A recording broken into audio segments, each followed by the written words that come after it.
Erev Tov, Rabbi Prague. טוב, How are you? ברוך השם, ברוך השם. You know, it's very funny. We were talking this morning about the brachot, and I'm holding now on page 17 in Megillah with Joe. Oh, And there it asks the question, why do they put Hodah if where it is? And why is what, Birchat?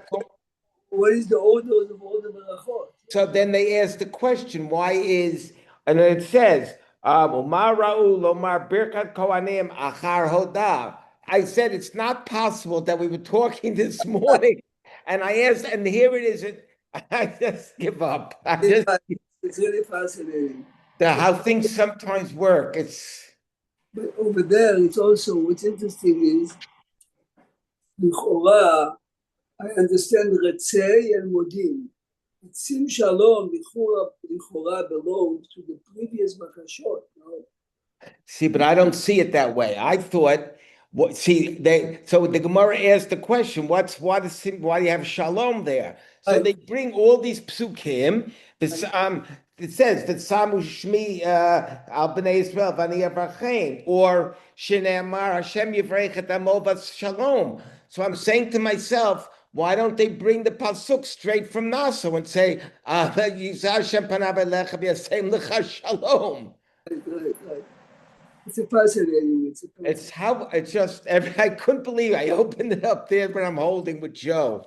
Yeah, but you saw also this morning, we rushed to the end, but you saw how exact the text of the Brachot are. Chemda. The Rabbit says on the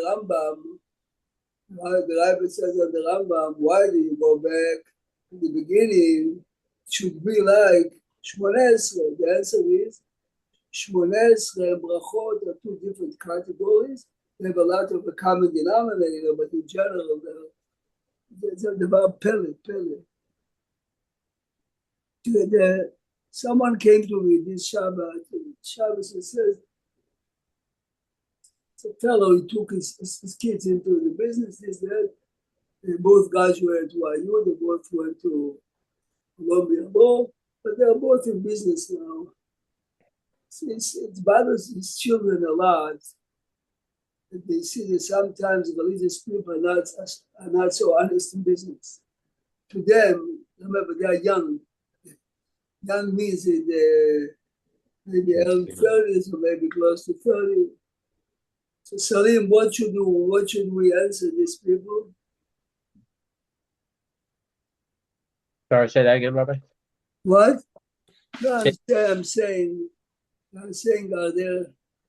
they cannot understand why some religious people are not so honest in business.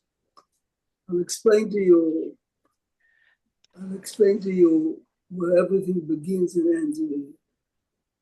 So I think we talked about this many times, but being religious and growing up in a religious home are two different things, This is a myth, yeah. right? It's like it's the same thing as that's what they're used to. So they practice most of the things that they're used to. And It's very often, whatever you saw in your house is by you, Judaism, yes? It's kadosh, kadosh, kadosh. Things you didn't see in your house, this is for sure. Now, also, you have to realize that many leniencies that perhaps originated as halachically correct came from Europe. And in Europe, very often, there was no room to make a penny if you are straight honest. Now, where ma mutar v'ma asur, so I'll take you first to the Gemara in Baba Kama.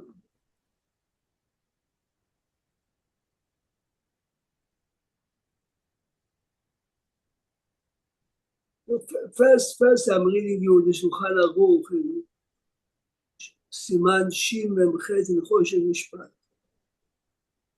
Shin Memchet in Choshen Mishpat says אסור לגנוב כלשהו, דין תורה. Then he says, כל הגונב אפילו שווה פרוטה, עובר עליו ולא תגנובו. אחד הגונב ממון ישראל, ואחד הגונב ממון של הכול. Even those who are dishonest in business would never put their hand in a pocket of a non-Jew and take out the wallet. This is מפורש בשולחן ערוך הרמב"ם, ורוב הפוסקים לומדים זה מן התורה, זה לא תגנוב. Now, the question begins and ends, and this is really where all the problems are, is when it comes to ta'ut, the ta'ut of a Gentile. The same exactly, look a second, the same exactly, you can look at Sichot HaShabbat Avodah.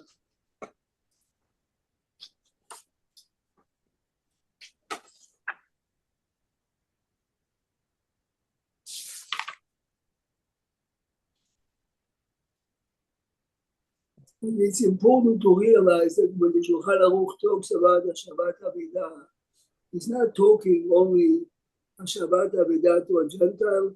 I'm really good. Larry, if you have access, Reish Samach Vav, Choshen Mishpat 266. 266? Yeah. Okay. Reish Samach Vav. Okay, I didn't hear. Perfect, thanks. אבידת הגוי מותרת, שנאמר, אבידת אחיך, וכן תעשה לכל אבידת אחיך, אחיך is not a goy, והיא מחזירה לקדש את השם, כדי שיפארו את ישראל וידעו שהם בעלי אמונה, הרי זה משובח. Yeah, but you skipped the part where it says, V'hamachazira, harei ze over avera. No, I didn't want it to become a discussion. Okay. He's talking here, Machzira, Reza, Over Avera, he means. See, the problem always is, we take the halacha that is written here, 450 years ago. Copies from the Rambam 800 years ago, going back to the Gemara 1300 years ago. In the time of the Gemara, Abidat Akum means a man who is positively Obed Avodah Zarah. Let me ask you a question. You know the drug dealer in your neighborhood? As it happened, you saw that he dropped a packet, you got the package, you open it to $100,000 in cash. Forget now if he's a Jew or a Goy. Would you give it back to him or not? Not obligated, but if you're Jewish, the right thing to do is to give it back. Yeah, wait. Forget now in Chodesh Shabbat Avodah. You know that the money is going back into drugs. You know that this man, right, poisons the people in the community and the children in the community. But the Rambam is saying that active of the Avodah Zarah, the Rav Shulchan Aruch is saying, if you are returning to them, you are Messiah of Rei Avera. This is what he says. Now, So yes, Rabbi Prague, today a church that had, I mean, I hate to bring this up, but there's an article today about people spitting in Jerusalem on Christians.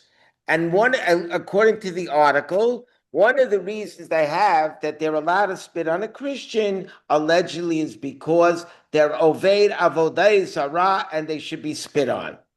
are you serious? People are spitting on other people, Christians, yeah? Rabbi Prague, if you wake up in the morning sometimes, bad enough, we hear bombs.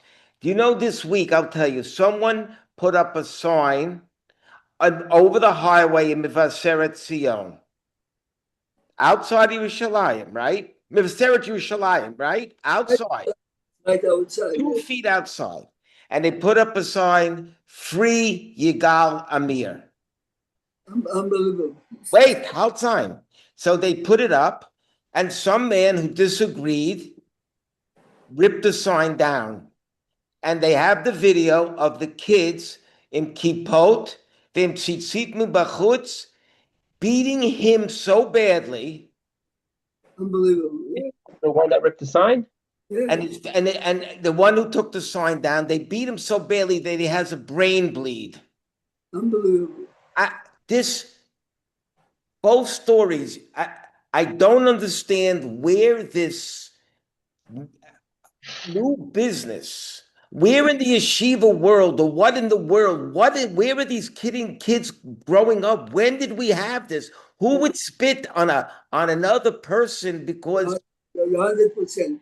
I mean, let's say the story is true, which they say it is. Both stories. I mean, the one, forget the spitting, the one where they pull down the sign, mamash, you see them kicking and beating the man like he's a dog.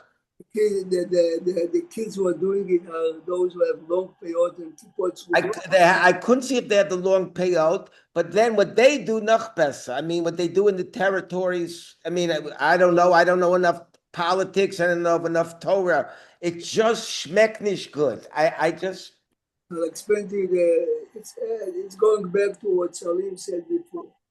Before I go back to it, listen carefully. והיא מחזירה, if you return the אבידה, לקדש את השם, שידעו שישראל הם בעלי אמונה, הרי זה משובח. Yes? ובמקום שיש חילול השם, right? אבידתו אסורה, it's אסור to keep it, וחייב להחזירה. ובכל מקום מכניסים כליהם ככלי ישראל. So the answer to expand what Salim said, but from a different point of view, is like this. The sincerely religious Zionists, I'm not talking about the part one, I'm talking about those who really believe that we would do whatever it takes to keep Israel out. Those who really believe, quote unquote, that Yigal Amir had the right to kill, they say, how can you say to keep him in jail? He didn't do anything wrong. This is exactly as the Gemara says in Gittin the Biryonim.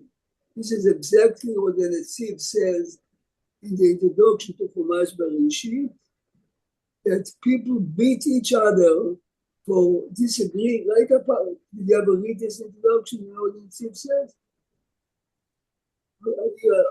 Wait a minute, I'll bring it to you, and I'll go back to Chili the Goyim, just a minute. Did you see those stories, Salim? No, I'm not so plugged in to like the Israel day-to-day life. Yeah, so the first thing I do, one of the things I do early in the morning is I turn timesofisrael.com, and you see that, thank God, nothing terrible. And then you drill down and you see a story like that, or they burn down an Arab village, or I don't judge it. I just don't understand. I do judge it to myself. I just don't understand it. I mean, I don't understand. I don't understand. No. Don't say I don't judge. Say I do judge. You judge.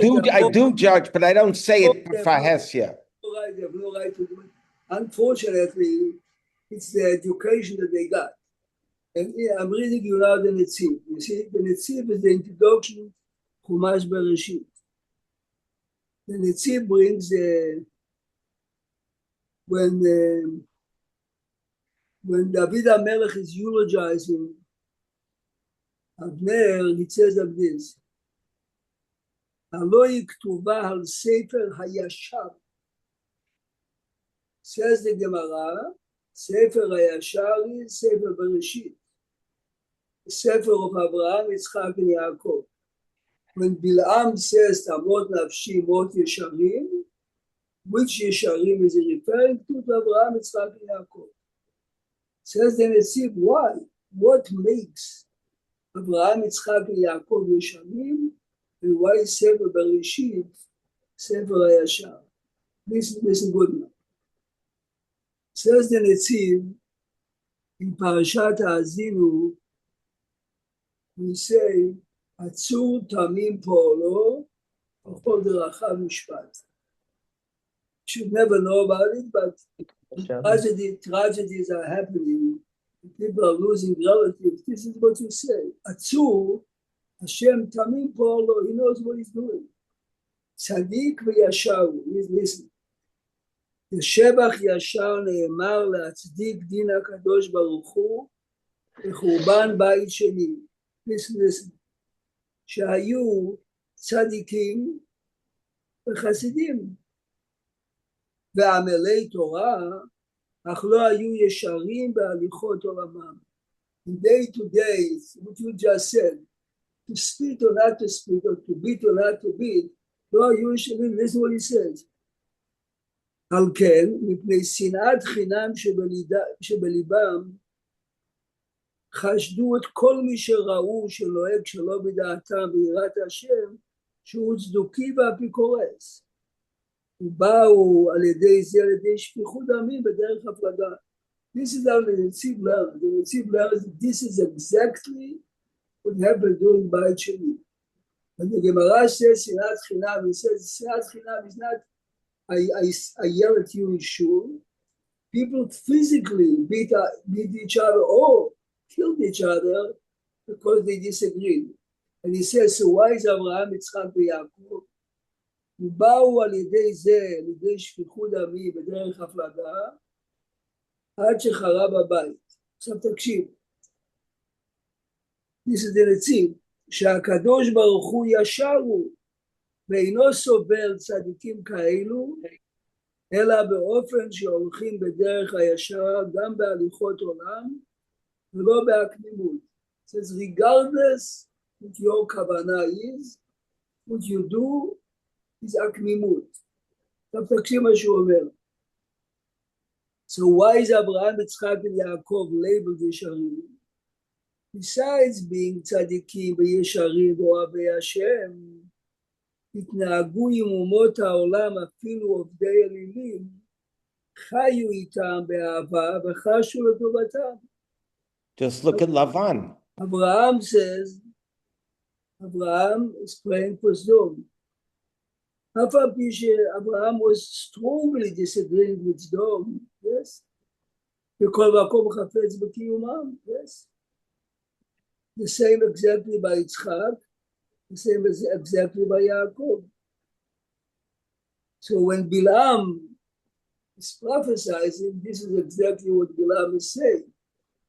Hamot nafshi mot yesharim, I would like to die like Abraham, Yitzchak, and Yaakov. Yes. So this is the point. The point is That's from Bilam says that? Hamot nafshi mot yesharim utei achrit. The pasuk that I started with David says, yes, it's a pasuk from David, but Hamot nafshi mot yesharim. Masharim is okay. Yeah. Now here is the point. In the time of I'm using another example. In the time of the Gemara, if you fell and you got unconscious or whatever in the street, no one would lift a finger. There are Gentiles that didn't like us. Yes.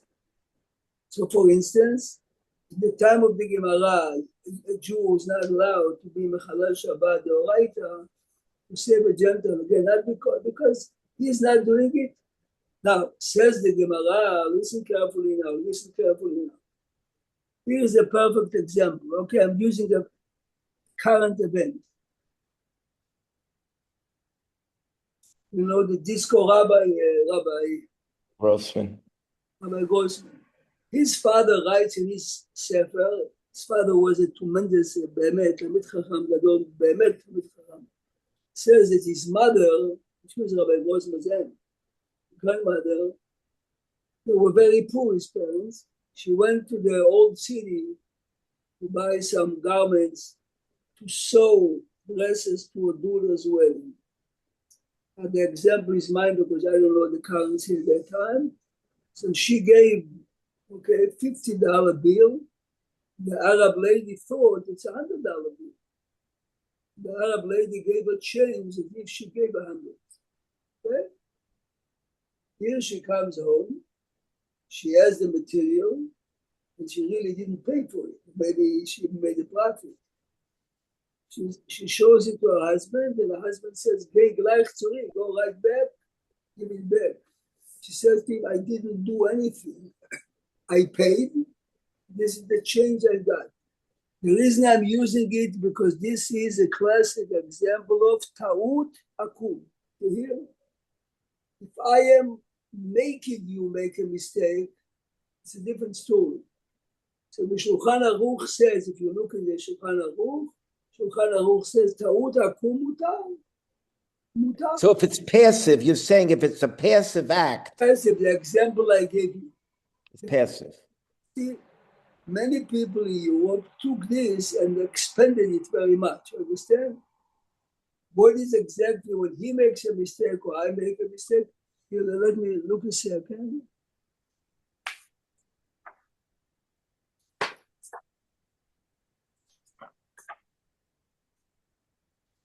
This is what happened in Europe. Many Jews couldn't make a living. They expounded that this halacha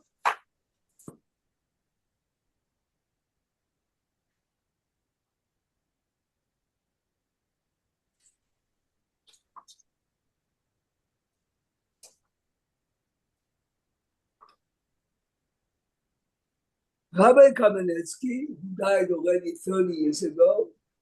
He was a rabbi in Europe, in a small, listen carefully. He was a rabbi in a small community. I think the name was Tzitviak or whatever. A Jew comes to him and he says he went to the post office to purchase stamps. And again, the clerk made a mistake. And he gave him many more stamps. What should he do? He says, go right back and give it back to you. He says, Rabbi, I didn't do anything. I'm making up. I bought 10, I paid for 10, and he gave me as if I bought 50.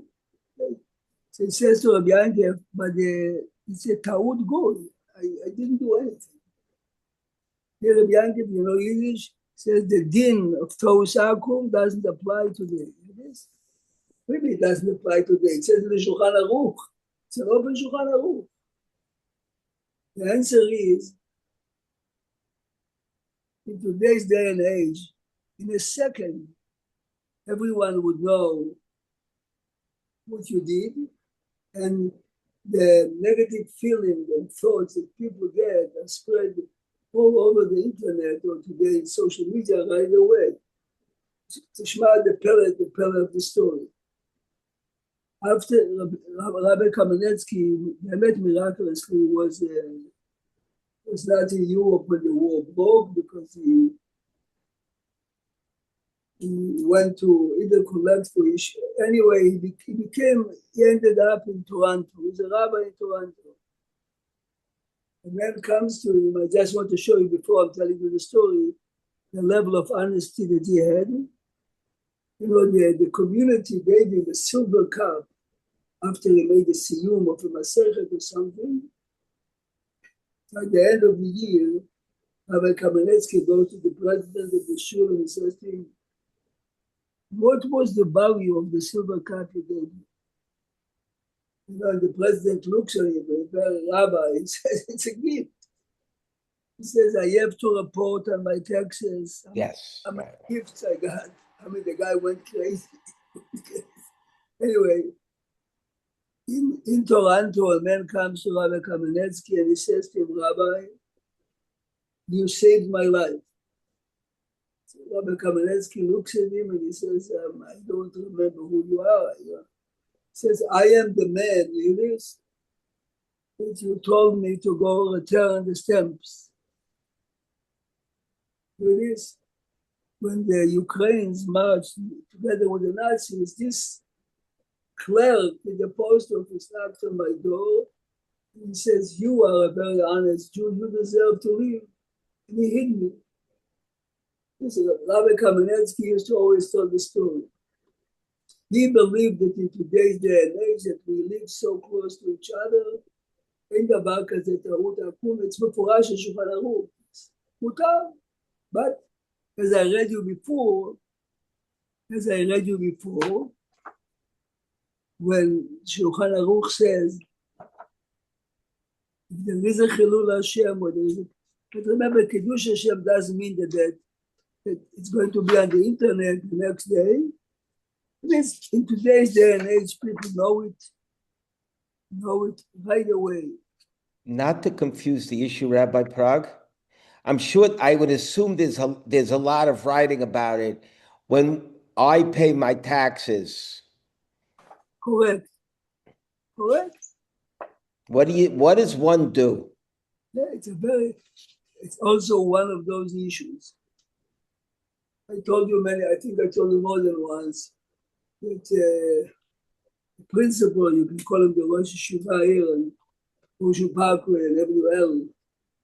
Forgot the name of the school. Sorry, what was the name of the school there? Anyway. Parkway in L? Yeah. Big, on the corner. Anyway, listen to this.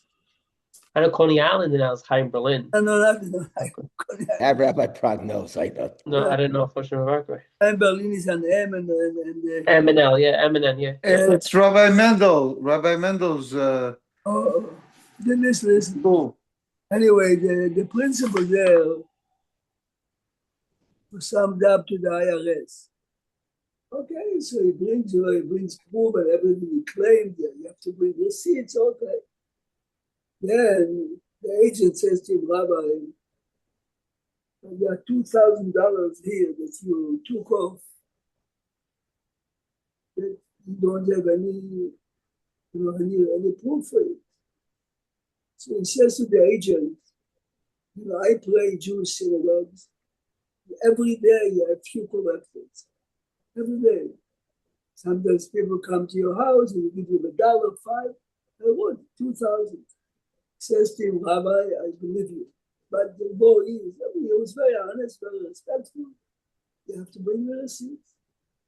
Listen good what he did. He takes out from his pocket, two or three checks. Personal checks. I forgot the numbers, but I think the total to $4,500. And one was for Hatzalah, one was for Bikur Cholim, and another organization. And he says to the agent, look at this. This is my checks. This is $4,500 that I gave to 3 institutions. How come I didn't declare it? You know why he says to the agent? Because That's my money. Exactly. I'm a principal of a school. And very often when we make the big, the kids are collecting it by dollars, $5. So the money that they gave me, I wrote my own check, but it's their money, it's not mine. This is why I did not declare it. Because it's my check, it's not my money. See, but how many times in the Torah do they have the thing midah umishkal umoznayim? I mean, it's of course. Right. I mean, they're all in this, and I think it comes a lot of times in the Torah. And I was just, and each time what you think about, what is it about? It's all about money. Oh, this is the Achilles heel. It's not money. It's not. I disagree. It's the definition of how to have a society that functions. The second you have people who outwit other people, it's like a downward slope. Oh, he cheated me, I'm going to cheat the next guy. And the next guy's going to cheat the next guy. So, but if you develop a society where everyone's honest, where everyone can leave their bike on the street and not have to bring it into the back, where everyone can function, where I'm not going to be scared anybody's going to steal my stuff, that's the ideal society. Not one where I have to think about, is this person going to cheat me? Is he going to do this? It has nothing to do with the money itself. It's developing that society is the goal. Right. זאת אומרת ככה, and because many people live beyond much above what they make. You have tremendous pressure. So very often you're looking for ways to make it, and before you know it, you're already into באמת לא תגזור. Many years ago, on a certain Tshuva, a fellow walked off the Avenue J in Oxford, goes into Flatbush.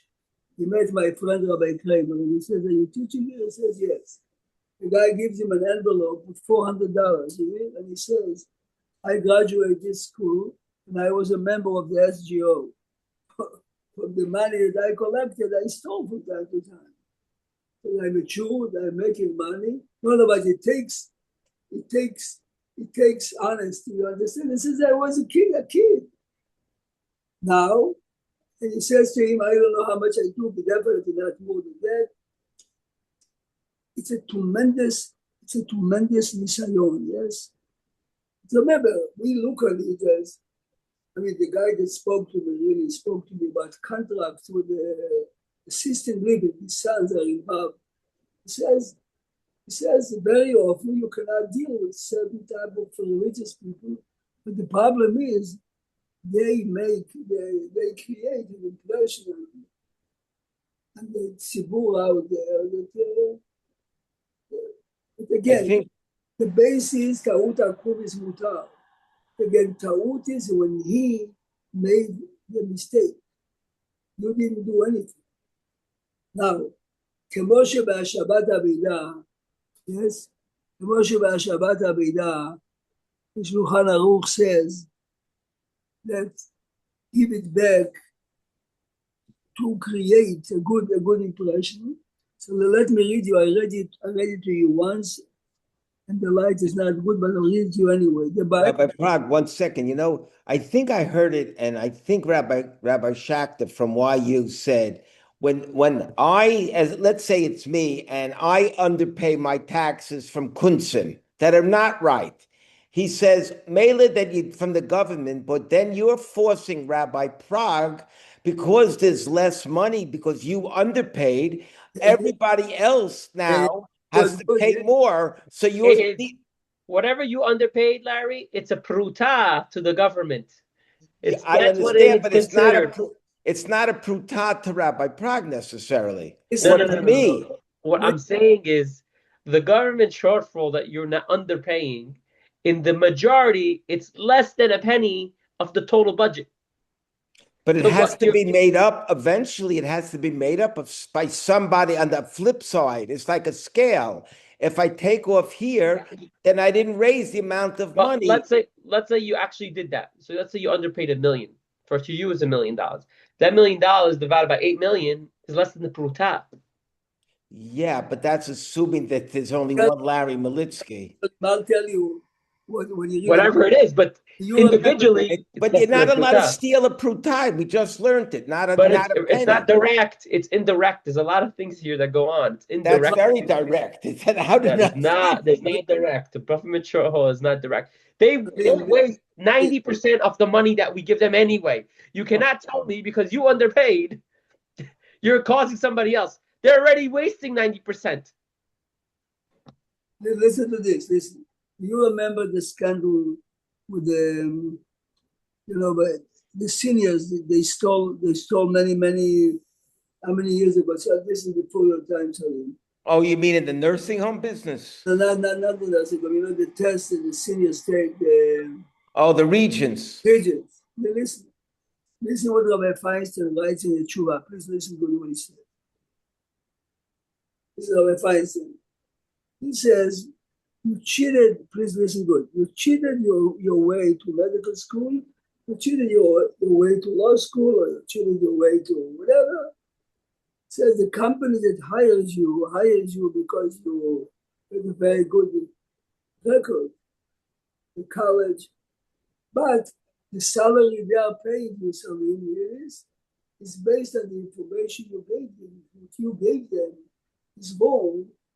So every salary that you make every month is based on the ta'ut. They would never hire you.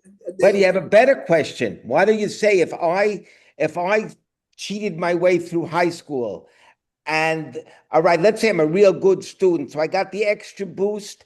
And because of it, I got into a school. But then my friend's son didn't get into the school because he didn't want. Oh, yeah, you're right.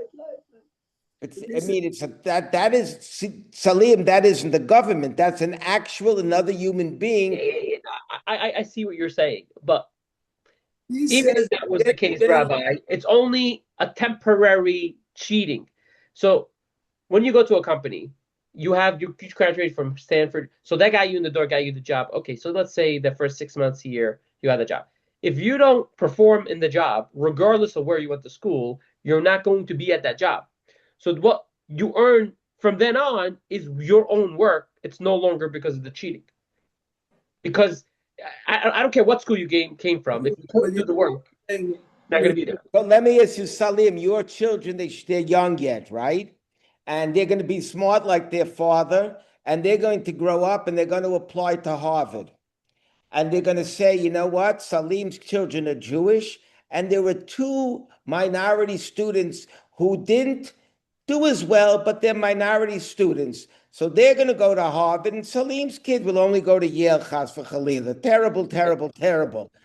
No, but Salim's kids could put on that they're from Damascus because it's true. No, they just And have to that write way- Jeffrey. And They that just way have they'll to, get in. Jeffrey, they just have to write Sfaradi. That's all. And then, he's from But a I know, Muslim. and I'm not the Muslim righteous one, but affirmative action. This is what affirmative is. It a meritocracy or is it, and these are questions. They must have halakhic issues. There have to be. I heard from the son-in-law of Rabbi Victor Miller. He's a serious guy. Listen what he says. If you listen, he's a serious guy. He says that in one of my lectures, I was teaching what we just spoke about of Tauta. You're not allowed to cheat going back home again and again. The guy comes to him and he says to him, "Are you serious?" He said, "Well," I said, "I'll show you the Shulchan Aruch." So listen good what the guy says now. The guy says, "I'm in the middle of a deal of selling a big piece of real estate to a house or a big apartment to, as it happened, a group of Muslims. I know that there is a very big structural defect." And so the rabbi says to him, "If you didn't finish the deal yet, you have to call them up and say, this is the problem with the piece. I don't think you should buy it for that price." He says to him, "Rabbi, this is not around the table here." Anyway, the guy happened to be a guy that became recently religious. He took it seriously. Please listen. It happens to be a funny story. It's a good story, but it's mamash over. Anyway, he has no choice.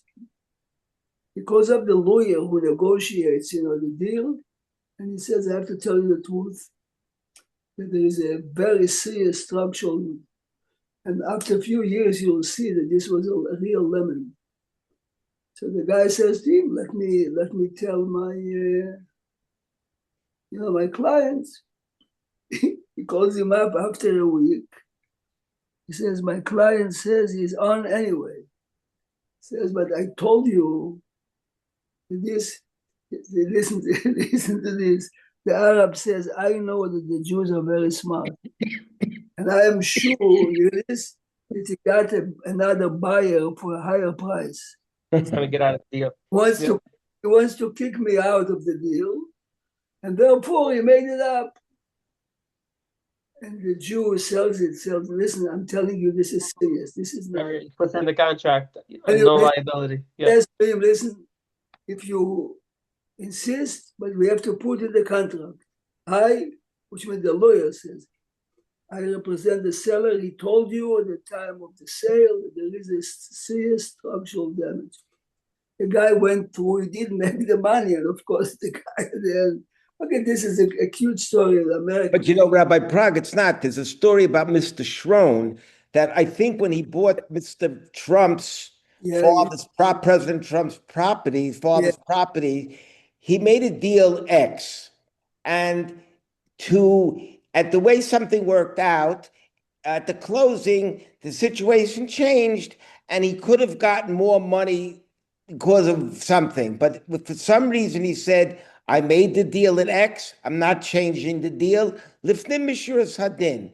And from that thing, he and Mr. Trump, it became very close. This is you why. become this, there is this. He realized that many. I mean, not that I'm, it just, did he make less money, more money? I don't know the story. I'm just repeating, but it just seems that something good can come out of doing the right thing occasionally. And there are definitely many, many Jews that are as honest, but there's always, there are many, many rotten apples. And because of that, let me now read you now, remember, please, this is easy to remember. I want to ask you before, what happened to the IRS story? This is but it's a bad story. So the agent, after he shows him the 3 checks, the agent says to him, I have to speak to my, superiors, this. He comes after 25 minutes, he says, I went to every room in the building, and they told me 50 years in the business, no one ever did something like that. Legally, you can claim another 4,500. Says from now on, don't bring us any receipts, whatever you say. Okay, this is a story 30 years ago. Wow. I went through the building. It says the guy's crazy because legally I don't care. You have a receipt. Right. I'll ask you another question, Rabbi Prak. So let's say, for argument's sake, you did something like this, and you wound up with a profit, not a pure profit of $100. It's not a kosher profit.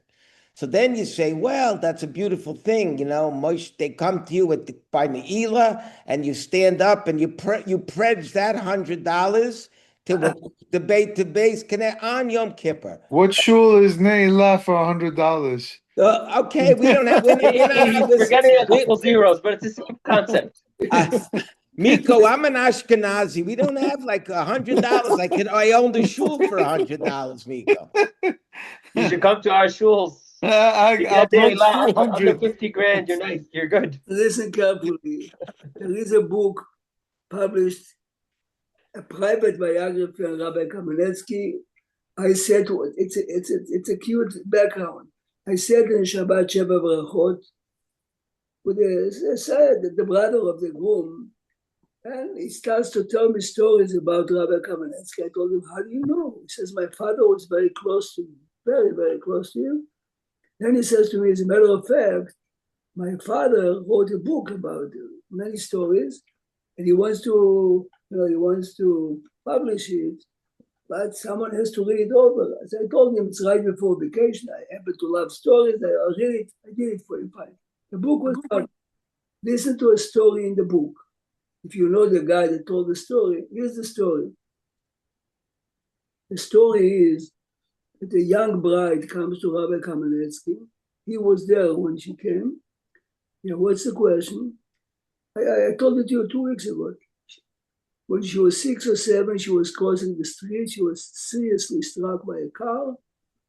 She went to the hospital. She was seriously injured. And the court awarded her, this is many, many years ago, $250,000 to be in an escrow until she gets married. She's coming to ask the rabbi if she can use the money. The rabbi says, what's your question? He says, when I was in the hospital, the lawyer of the company comes and he says to me, listen, the judge is going to ask you, when you crossed, was the light in front of you red or green? You have to answer, the light was green. I said, I was a young girl, the lawyer says. After she says to the judge, it was green. So this is why she was awarded. She says to Rabbi Kamenetsky, now, through the years, I replayed the story many times. It was definitely red, which means I crossed the street wrongly. So listen, so what's your question? Listen good. Should I give back the money to the insurance company? If not, can I use the money? If not, should I give it to a Jewish organization? Ishma, Rabbi Kamenetsky says to her, this is in the book, I mean, I translated the story. To give it back, they definitely gave up. Every insurance company signs off at the end of the year, a few million. Says, don't give $1 for me to a Jewish charity because this is non-kosher money. The only organization you can give it says, is to a non-Jewish organization because every big insurance company and etc. are giving big donations, but beferush don't use $1, don't give it to Jews. The answer to your question, using it to buy an aliyah and Rosh Hashanah, that this is exactly what the Haftarah and Yom Kippur says not to do, yes. When we read last week, Asher lo yisa panim v'lo yikach shochad, Hashem, Mapush Hashem doesn't accept the bribe. Which bribe can you offer him? What, $1 trillion? This is, it's not my pshat. This is the type of bribe that he does not. It's shochad shel mitzvah. Don't think you can cover up for the. And there are many stories like this. Listen, it's a challenge, and one of the ways that we can really improve is again not to be crazy, but when it comes to big money, he says, I'm finishing with this. The Ba'er HaGolah suffered personally from pogroms. And he lost all his money. Listen what he says.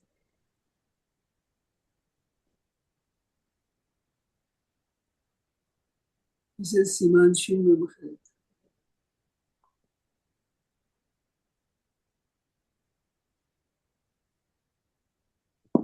The next page, sorry, it's a very dim light, I can see it well. He says, "V'ani kotev zot ledorot," I'm writing it for generations. Because I saw many people who made a lot of money by cheating goyim. The end was that nothing of the money was left. None of the money was left. I'm reading you now the punchline. Here. ואני כותב זאת לדורות, שראיתי רבים השאירו מן טעות שהטו עקום, ולא הצליחו וירדו נכסיהם. ורבים, and many who gave back, says, became wealthy and they left money for their children. This is what he says. Basically, this is what Rabbi Kamenetsky is saying. This halacha of ta'ut goyim does not apply today. Have a Laila Tov. Laila Tov, Shikoyach, Rabbi Prof. Ba'er HaGolah, if you have a chance, Ba'er HaGolah, Shin Memchet, Moshe Mishpat in the beginning of Ba'er HaGolah. It's a fascinating, he says the same way the Shulchan Aruch says to return an Abidah to a Goyim. To make it Kiddush Hashem, the same exact. Jeffrey, tell him the story what happened in Italy. Jeffrey was on a vacation. He found outside near the parking lot the big. I was walking in Capri and up the steps and I found the satchel, and I look in the satchel and there's like maybe $6,000 to $8,000 worth of euros, cash, and a cell phone, and the person calls on the cell phone and they're like demanding that I meet them. And I'm like, I go, meet me in my hotel. So he met me in the lobby, and the concierge knew us well because we used to have kosher food, and they used to heat it up for me and bring it to the room. So the concierge saw me giving the guy back his money. He goes, "You just gave him back, you found that, and you just gave him back that much money?" And I go, "Yeah." He goes, "You're probably the only person on this island that would have done that." Beautiful. The island would have done it. But to understand this guy definitely remembers it. That's a Kiddush Hashem. This is the real. That's the reason for it. This is the point. Laila Tov, everyone. Laila Tov, everybody. Thank you. Laila Tov. So thank you.